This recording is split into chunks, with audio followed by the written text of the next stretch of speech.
Bueno, entonces les contaba que elegí algunos de los problemas de la guía para desarrollarlo paso a paso y me parecía que el 10 tiene bastante para hacer, entonces podemos usar este problema. Algunos de los anteriores son como versiones más simplificadas de este mismo problema, así que no creo que tengan demasiados inconvenientes. Bueno, entonces leamos lo que dice. El problema 10 dice, un mol de un gas de esferas duras y nos da el covolumen y la capacidad calorífica a volumen constante, que será molar. Acá no dice el subíndice, pero por las unidades que tiene esto va a ser molar, capacidad por mol. Se somete a una expansión adiabática reversible desde una condición inicial de 300 Kelvin y 10 litros hasta que el volumen se duplica. Calcular la temperatura y la presión de este gas en el estado final. Y por otro lado, calcular el aumento de entropía del sistema, del entorno y del universo. Esto para una transformación reversible y después nos pedía que repitamos los cálculos cuando la transformación ahora era en el vacío, o sea, contra una presión externa nula, y cuando ocurre contra una presión externa de una atmósfera. ¿Sí? Bueno, entonces vamos a hacer paso a paso estas cuentas, o estas deducciones. Bueno, lo primero que podemos tener en cuenta es la ecuación de estado de un gas de esferas duras, porque la vamos a necesitar. Entonces, podemos decir, para un gas de esferas duras, voy a considerar esta que es la ecuación de estado. ¿Sí? Ahora vamos a hacer las cuentas para la transformación adiabática reversible. Para calcular la temperatura y la presión del estado final, vamos a considerar que la transformación es adiabática, y entonces, si es adiabática, el calor puesto en juego es cero. En la expresión de la primera ley, que teníamos trabajo más calor, nos queda solamente el trabajo.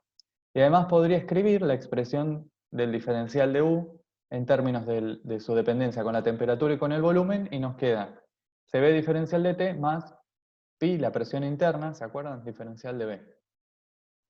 En el caso particular, ¿sí? Esta es una relación general para un proceso adiabático. Hasta ahí es lo único que supusimos. Es una única fase y el proceso es adiabático. En el caso particular de un gas de esferas duras, sabemos que la presión interna que está relacionada con las interacciones va a ser nula. Entonces, de esta expresión nos queda directamente, de esta suma, nos queda directamente la dependencia con la temperatura. Y al trabajo siempre lo podemos escribir como menos la presión externa por el diferencial de B. Que en este caso, como la transformación es reversible, ¿sí? Nos dice el enunciado que es una transformación adiabática reversible, podemos reemplazar la presión externa por la presión del sistema. ¿Sí? Esta es la misma relación que usaron en la deducción de la ecuación de Poisson. De hecho, vamos a hacer la deducción de la ecuación de Poisson para un gas de esferas duras. ¿Sí? ¿Qué seguía en esa deducción? Bueno, lo que uno puede hacer de este lado, en el que tiene presión y volumen, es tratar de escribir la presión en términos de la temperatura y del volumen. Y para eso podemos usar la ecuación de estado, despejar la presión de esta relación. ¿Sí? Bueno, y obtenemos este cociente. Y ahora lo que podemos hacer es reordenar para tener de un lado lo que dependa de la temperatura y de otro lado lo que depende del volumen. Hicimos lo mismo la vez pasada con un gas ideal. La diferencia que nos queda respecto del gas ideal es que para un gas ideal el cociente, el denominador, perdón, era B, y ahora nos queda B menos n veces el covolumen. ¿Sí? Bueno, igual que la vez pasada, lo que podemos hacer es integrar ahora esta expresión entre los estados inicial y final, que acá llamamos B1 y B2, y correspondientemente T1 y T2.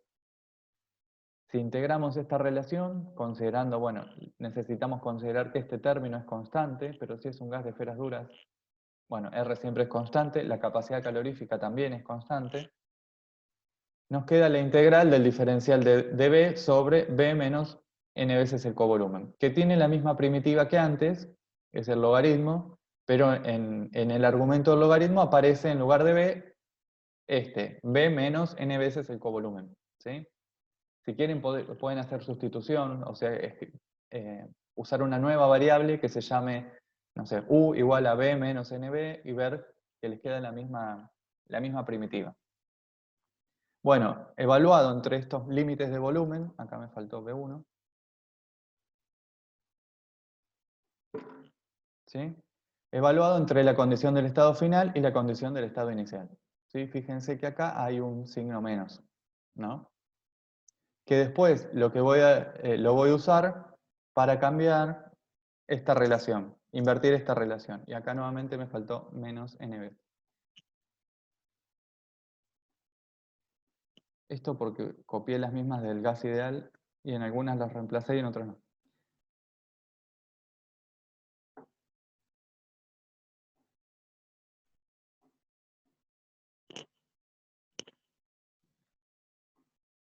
¿Sí?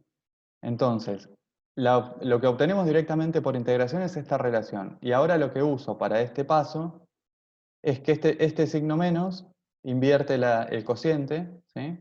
Y esto que aparece acá adelante como factor que multiplica, lo pongo arriba del argumento como exponencial. Es el exponente del argumento. ¿Sí? Bueno, la integral del otro lado directamente es T2 sobre T1, logaritmo de T2 sobre T1. En esa no tenemos problema. Bien, entonces, como la vez pasada, lo que podemos hacer es encontrar una relación que cumple la temperatura y el volumen a lo largo de una adiabática reversible para un gas ahora de esferas duras.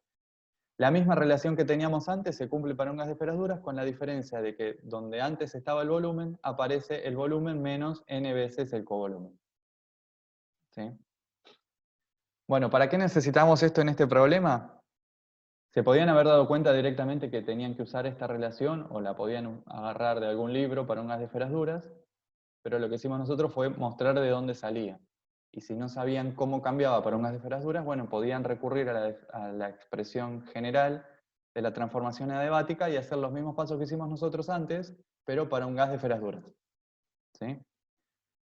Y ahora solo nos queda reemplazar por los valores. Sabíamos que esta transformación ocurría entre 10 y 20 litros y que comenzaba a 300 Kelvin. Nuestra incógnita, por ejemplo, usando esta relación, es la temperatura T2 del estado final. Los volúmenes de los estados inicial y final los conocemos y la temperatura inicial también. Entonces yo acá hice la cuenta. La transformación comienza a 300 Kelvin, el volumen se duplica. Hay que tener cuidado que en el cociente este aparece el volumen menos n veces el covolumen, y que nr sobre cb lo podemos escribir como es lo mismo que r sobre cb molar, y el dato del problema nos decía que el cb molar era 5 medios de r.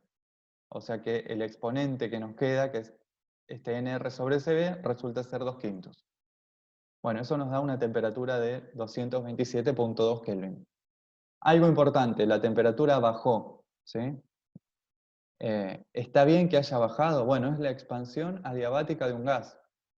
Dijimos, en una expansión adiabática la temperatura siempre disminuye, o a lo sumo se mantiene en cero si se mantiene constante si se expande contra una presión externa nula, que es otro de los casos que vamos a analizar.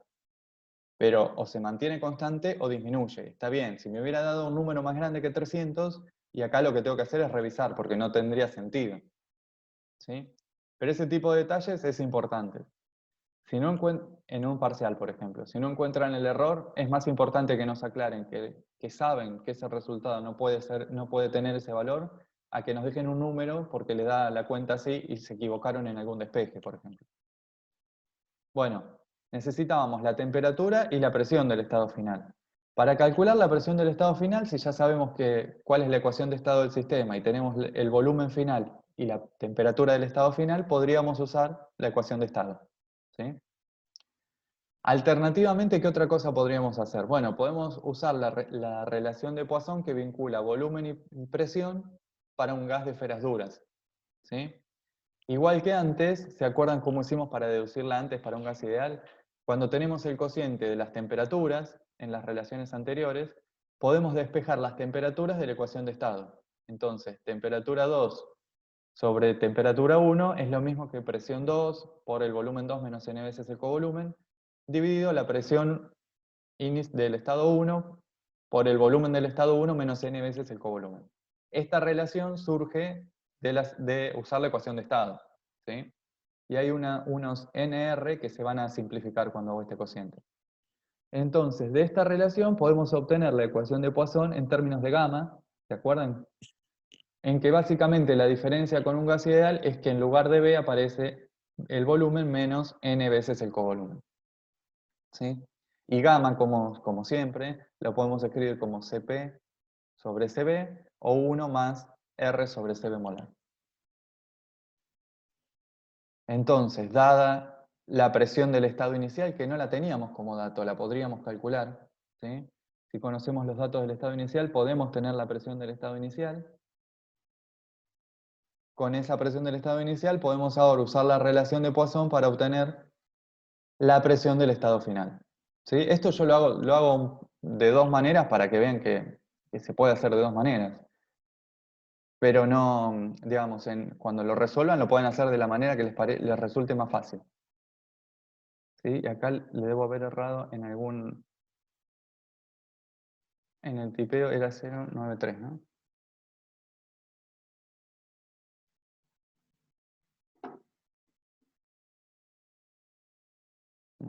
Ahí. Sí. Bueno, pueden chequear la cuenta, pero debería coincidir. Debo haber tipeado mal nada más. Bueno, entonces tenemos la primera parte del primer inciso del problema, ¿no? Que era calcular la temperatura y la presión del estado final. ¿Sí? No sé, ¿se hubieran dado cuenta de hacerlo así? O quizás ya lo hicieron de esta manera o usando alguna otra relación y llegaron al mismo valor, perfecto. ¿No se daban cuenta de hacer alguna consideración? No hay problema. ¿Sí? Los seminarios están también para que se enfrenten a dudas y que no puedan resolverlas, entonces los ayudamos. No es que ya a esta altura deberían resolver los problemas solos. Además yo lo estoy planteando de una manera como muy detallada y quizás no se les ocurría a ustedes escribir todos los pasos o poner explícitas todas las consideraciones. La idea, como demostrarles estas resoluciones, es que avancen en ese sentido, que puedan escribir ustedes en la resolución todas las consideraciones que usan, traer las ecuaciones desde lo más general y reducirlas a los casos particulares. Cuanto mejor puedan hacer eso, van a ir como cerrando los temas y conectando los temas unos con otros. Y bueno, por supuesto que les va a ser más fácil después resolver un ejercicio similar en el parcial. Bueno, la segunda parte nos pedía calcular el aumento de entropía del sistema, del entorno y del universo para esta transformación. ¿Sí? Entonces, como es un proceso reversible, la primera parte es una transformación adiabática reversible, podemos usar para el sistema la relación entre el diferencial de S y el infinitesimal de calor reversible. ¿Sí? Entonces, podemos usar esta relación, pero además, como es un proceso adiabático, este calor es nulo y por lo tanto el diferencial de S también es nulo. El delta S del sistema para esta transformación es cero. Igual que, como decíamos, para un gas ideal, un proceso adiabático reversible es además isoentrópico. Bueno, nos queda el cambio de entropía del entorno. El cambio de entropía del entorno siempre lo podemos calcular utilizando el calor. Es siempre menos el calor del sistema sobre la temperatura del entorno. Ahí es independiente de que el proceso sea reversible o no. Y este calor es el calor del proceso que estamos considerando. Entonces, si el delta S del sistema y el delta S del entorno nos dieron 0, el delta S del universo, que es la suma de los dos, da 0. ¿Sí? Y esto está bien, porque el proceso que considerábamos es reversible. De hecho, podríamos haber escrito este resultado antes. A partir de la segunda ley de la termodinámica, si el proceso que estamos considerando es reversible, el delta S del universo tiene que dar 0. ¿Sí? Bueno, entonces lo que vamos a hacer ahora es repetir los cálculos para las transformaciones contra el vacío y contra una presión externa constante. ¿Sí? Y vamos a ver qué cambia. En el caso de la expansión adiabática contra el vacío, el diferencial de U, de nuevo, es el trabajo más el calor, pero es adiabática la transformación, entonces el término de calor no lo escribo. Además, es una transformación contra el vacío. En este caso, la presión externa es 0, o sea que tampoco hay trabajo. ¿Sí? Y podemos escribir que el diferencial de U, de nuevo como antes, es CB diferencial de T más Pi diferencial de B. Entonces, de nuevo, como estamos considerando un gas de esferas duras, la presión interna es 0. Y entonces, de esta relación, que es la que necesito para encontrar cómo cambia la temperatura, ¿sí? Recuerden que de nuevo lo que necesito calcular es la temperatura y la presión del estado final. Entonces, por eso busco una relación en que aparezca el diferencial de temperatura. Bueno, a partir de esta relación se reduce a que CB diferencial de T es 0. ¿Sí? Pero fíjense que esto, además de porque es una expansión adiabática y contra el vacío, es porque se trata de un gas de esferas duras. ¿Sí? Si no, tendría que escribir que CB diferencial de T más pi diferencial de B es 0. En el caso particular de un gas de esferas duras, esto significa que el diferencial de T es 0 y por lo tanto la temperatura no cambia en esa transformación. Al igual que en un gas ideal, entonces, la expansión adiabática contra el vacío es isotérmica. ¿Sí? Pero si por ejemplo tuviera un gas de Van der Waals, digo, este no es un resultado general. Si tuviera un gas de Van der Waals, fíjense que la presión interna es no nula, y entonces el diferencial de T tendría que calcularlo. Perdón, el cambio de temperatura tendría que calcularlo, no sería 0. ¿Sí? Entonces es 0 porque es una expansión adiabática contra una presión externa nula y además porque se trata de un gas de esferas duras. Bueno, si tenemos la temperatura del estado final, que es la misma del estado inicial, podemos calcular ahora nuevamente la presión para el estado final. Fíjense que el gas evolucionó de nuevo duplicando su volumen, desde 10 a 20 litros. Pero ahora lo hizo contra una presión externa nula, que hizo que no cambiara su temperatura. Entonces voy a calcular una nueva presión del estado final para esta transformación. Ahora, usando de nuevo la ecuación de estado, ¿sí? Pero considerando una nueva temperatura que es la temperatura de 300 Kelvin. Y nos da una presión de 1.23 atmósferas. ¿Sí? ¿Podría haber usado las ecuaciones de Poisson para hacer esta cuenta, como hicimos antes? Y no, porque para poder usar esas relaciones tengo que estar seguro que los puntos esos, inicial y final, están conectados por una curva adiabática reversible, o por una curva que llamamos adiabática, ¿sí? Por una trayectoria adiabática reversible. En este caso no están conectados por esa curva, entonces no puedo usar esa relación. No se mantiene esa relación, se hacen las cuentas, no se mantiene la relación entre las presiones y los volúmenes que corresponden a una transformación reversible. ¿Sí? El estado final al que terminó el gas no es el mismo que el estado final de la transformación reversible. ¿Sí? De hecho, fíjense que nos dio otra temperatura y otra presión, por más que el cambio de volumen fue el mismo. Bueno, para calcular, ahora nos resta calcular de nuevo el delta S del sistema, del entorno y del universo. Para calcular el cambio de entropía del sistema ya no podemos usar el calor puesto en juego en esta transformación, ¿sí? Porque el proceso es irreversible. Entonces, esta relación, ¿dónde quedó? Esta relación que habíamos escrito acá, que me permite vincular el diferencial de entropía del sistema con el calor puesto en juego en el proceso, no lo puedo usar en esta nueva transformación porque es irreversible. El calor no corresponde a un calor reversible. ¿Sí? Entonces tengo que calcularlo de otra manera. ¿Sí? Tampoco puedo decir que va a ser el mismo cambio de entropía que antes, ¿sí? Porque si bien la entropía es una función de estado, ya dijimos que el sistema en esta transformación terminó en otro estado. Entonces, si bien el estado inicial de las dos transformaciones es el mismo, el sistema evolucionó en esta trayectoria irreversible hasta otro estado. Entonces va a tener otro cambio de entropía. Bueno, ¿cómo podemos hacer para calcular ese cambio de entropía? No terminó en el mismo estado que antes, en el de la curva adiabática reversible, pero conocemos los estados inicial y final. Entonces podemos usar alguna relación general que nos permita vincular el cambio de entropía con el cambio de temperatura y de volumen, por ejemplo. Esta que habíamos repasado recién de las diapositivas. Si usamos una de las relaciones que salen de la primera ley, si combinamos la primera ley y la segunda ley, como hicimos en las diapositivas para después llegar al resultado del gas ideal, vamos a poder escribir que el diferencial de calor reversible, ¿sí? Que podemos escribir también como T diferencial de S, fíjense que acá no lo escribí, pero este sería, lo voy a poner, a ser explícito.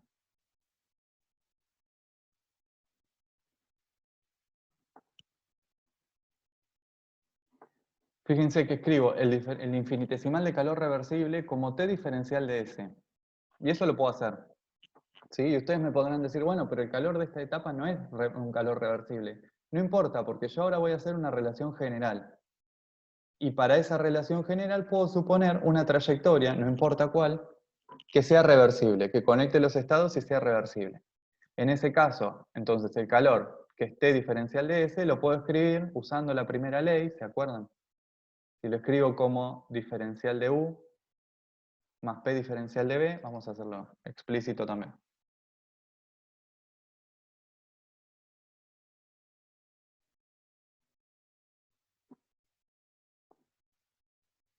¿Sí? Fíjense que lo que estamos haciendo es, de la primera ley, despejamos el calor reversible, que queda el diferencial de U menos el trabajo, pero el trabajo era menos presión diferencial de B, así que nos queda un término que es más P diferencial de B. ¿Sí? Y lo que podemos hacer es escribir el diferencial de U en términos de CB, diferencial de T, y de pi, diferencial de B, y juntar todo eso. Esto ya lo hicimos en la relación general esa que teníamos en las diapositivas. Bueno, entonces, ¿qué puedo hacer a partir de esta relación? Puedo despejar el diferencial de F. ¿Sí? Y si despejamos de esta relación para un gas de esferas duras, para el cual la presión interna es nula, ¿sí? Fíjense que esta relación es general. Esta relación que voy a construir ahora es particular para un gas de esferas duras o para cualquier gas que tenga presión interna nula. ¿Sí? Podemos despejar de acá el diferencial de S. Y además, fíjense que acá tengo la presión sobre la temperatura, diferencial de volumen. Lo que podría tratar de hacer es reescribir este cociente en términos de volumen. Por ejemplo, despejando de la ecuación de estado. Y si hacemos eso, el cociente de la presión sobre la temperatura nos queda NR sobre el volumen menos N veces el covolumen. ¿Sí? Lo pueden despejar de la ecuación de estado. Entonces ahora tenemos una expresión para el diferencial de entropía en términos de la temperatura y del volumen. ¿Sí? ¿Qué podemos hacer? Como antes, podríamos integrar de manera indefinida de ambos lados, o podríamos integrar entre dos estados, inicial y final. ¿Sí? Fíjense que estoy usando una transformación reversible y todavía no conecté esto con el resultado, con lo que necesito para el problema. Lo voy a hacer general para dos estados, 1 y 2. ¿Sí? Y si integramos esto de un lado entre el estado 1 y el estado 2, y esta integramos de este lado, fíjense que tenemos las variables ahora separadas, así que no hay problema para integrar. Cambian tanto la temperatura como el volumen, pero lo que tengo que integrar de este lado tiene solo la temperatura en este término, y lo que tengo que integrar en este término tiene solo el volumen como variable, así que lo puedo hacer tranquilamente. ¿Sí? Integro como dos ecuaciones, como dos integrales separadas. La primera integral, bueno, la integral de este lado del diferencial de S va a ser S en el estado 2 menos S en el estado 1, que nosotros podemos escribir como el delta S. La integral de este lado, del primer término, ya la hicimos varias veces, va a ser CB, logaritmo natural de la temperatura en el estado final sobre la temperatura en el estado inicial. Y la integral de este lado también la hicimos, va a ser, bueno, N y R son constantes y nos queda el logaritmo de B menos N veces el covolumen entre el estado final y el estado inicial. ¿Sí? Esta relación que acabamos de encontrar ahora es análoga a la que encontramos para un gas ideal, con la diferencia de que en el logaritmo aparece esta resta, el volumen menos N veces el covolumen. Y además es general. Yo le escribí para dos estados cualesquiera. Entonces podría usar esta relación general para encontrar ahora, si conozco los valores de temperatura y volumen del estado inicial y los valores de temperatura y volumen del estado final, entonces, como S es una función de estado, ya no depende de la trayectoria, puedo usar esta relación general para encontrar la temperatura. Estábamos encontrando el cambio de entropía del sistema para esta transformación irreversible. ¿Sí? Que además, ¿se acuerdan que en esta transformación contra el vacío resultaba que el cambio de temperatura era nulo? O sea que era isotérmica. De estos dos términos, solo tenemos que considerar el que tiene en cuenta el cambio de volumen, porque la temperatura para este gas no cambió. ¿Sí? Ya vamos a ver en el próximo proceso que necesitamos tener en cuenta ambos. Pero bueno, ya encontramos una relación que es general. Entonces, a partir de esta ecuación general, puedo calcular utilizando el cambio de volumen, ¿sí? Cuánto cambió la entropía del sistema para esa expansión. ¿Sí? Fíjense que nos da un cambio de entropía positivo. No hablamos mucho del significado físico de la entropía, pero podríamos decir que la entropía está relacionada con el desorden del sistema. Entonces, en este proceso, la temperatura se mantiene constante entre el estado inicial y final, y el sistema se expande, o sea que al final tiene más volumen que al principio. Entonces resulta lógico pensar que la entropía, si la asociamos con el desorden del sistema, va a ser mayor en el estado final. Entonces tiene sentido que el valor este del delta S del sistema sea positivo. Bueno, para el entorno no necesitamos hacer tantas consideraciones. Para el entorno dijimos, podemos considerar siempre que los procesos son reversibles y calcular siempre el delta S del entorno como menos el calor del sistema sobre la temperatura. Y este proceso, por más que sea irreversible, sigue siendo adiabático. Entonces, para cualquier proceso adiabático, el delta S del entorno es cero. De hecho, podrían haber escrito eso inicialmente. Es adiabático, entonces el delta S del entorno sé que tiene que ser cero. ¿Sí? Finalmente, podrían calcular el delta S del universo sumando el entorno más el sistema. Y nos queda, sobrevive solo la contribución del sistema y da mayor que cero. De nuevo, está bien, porque ahora el proceso es irreversible. Y sabíamos a partir del segundo principio que el delta S del universo tenía que darnos positivo. ¿Sí? Lo podrían haber escrito antes también este resultado. De nuevo, si hacen las cuentas y les da negativo, ustedes lo que pueden decir es yo sé que este resultado tiene que ser positivo porque se trata de un proceso irreversible. ¿Sí? Más allá del error de cuentas, ese tiene que ser un valor positivo. Bueno, entonces de este problema solo nos resta el último punto que nos hablaba de la transformación, pero ahora contra una presión externa constante igual a una atmósfera. ¿Sí? De nuevo, se trata de una transformación adiabática, como es contra una presión externa de una atmósfera, y esa presión no es la presión del gas, es una transformación irreversible. De nuevo, podemos plantear el diferencial de U. Necesitamos la temperatura del estado final para este proceso. El diferencial de U lo puedo escribir como calor más trabajo, pero calor es cero porque es adiabático, y va a ser menos, el trabajo es menos la presión externa diferencial de B, y lo puedo igualar a la expresión del diferencial de U en términos de temperatura y volumen. De nuevo, es un gas de esferas duras, entonces la presión interna es nula. Y nos queda de esta relación entonces que CB diferencial de T es menos la presión externa diferencial de B. ¿Sí? Antes, en la primera de las transformaciones, habíamos reemplazado esta presión externa por la presión del gas. ¿Sí? E integramos. En este caso no es necesario porque esta presión externa es constante. Entonces lo que tengo de este lado de la igualdad es directamente algo que depende del cambio de volumen. No necesito poner esto en términos de temperatura y volumen y despejar para que nos quede la misma variable de un lado, una única variable de un lado y otra del otro. La integración de esta relación es más sencilla. ¿Sí? Podemos integrar esto entre el estado inicial y el estado final, y esto entre el estado inicial y el estado final. Como la presión es constante, nos queda CB por el delta T menos la presión externa por el delta B. ¿Sí? Y a partir de esta relación podemos despejar la temperatura del estado final a partir del cambio de volumen y la temperatura que conocíamos para el estado inicial, que da unos 251 kelvin. ¿Sí?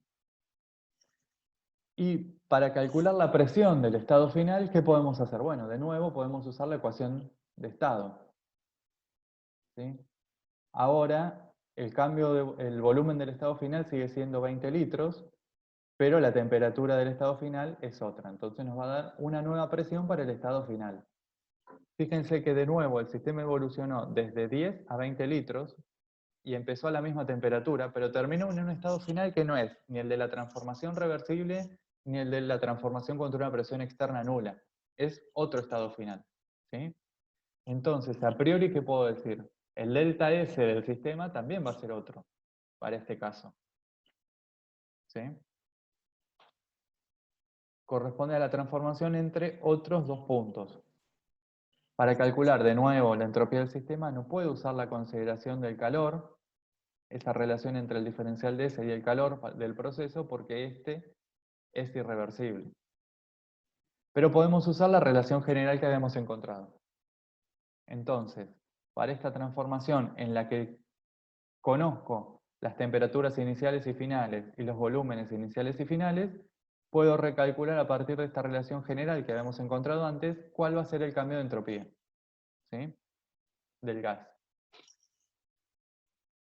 Esta relación, dijimos, es general, vale siempre. En particular, ¿sí?, va a valer también para la primera de las transformaciones, la reversible.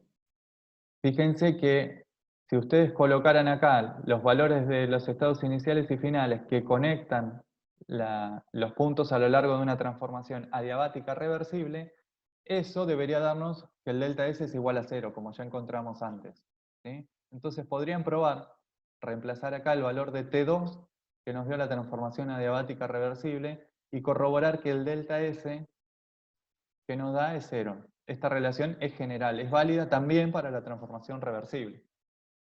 Bueno, entonces, reemplazamos por los valores de los estados inicial y final y nos da un delta S de 2 joules sobre Kelvin. ¿Sí? Como antes, como la transformación es adiabática, y no importa cómo ocurre, pero sé que es adiabático, el delta S del entorno puedo asegurar que es 0. ¿Sí? Y nuevamente el delta S del universo lo podemos calcular como el del sistema más el del entorno, y sobrevive únicamente el valor del sistema y nos da mayor que 0. ¿Sí? Lo cual está bien. Bueno, esto se está por cortar, nos volvemos a conectar inmediatamente, ¿sí? Algo que podrían considerar es cómo son las temperaturas. Fíjense cómo son las temperaturas relativas del estado final reversible y de los estados finales que se alcanzan con las transformaciones irreversibles. Siempre las temperaturas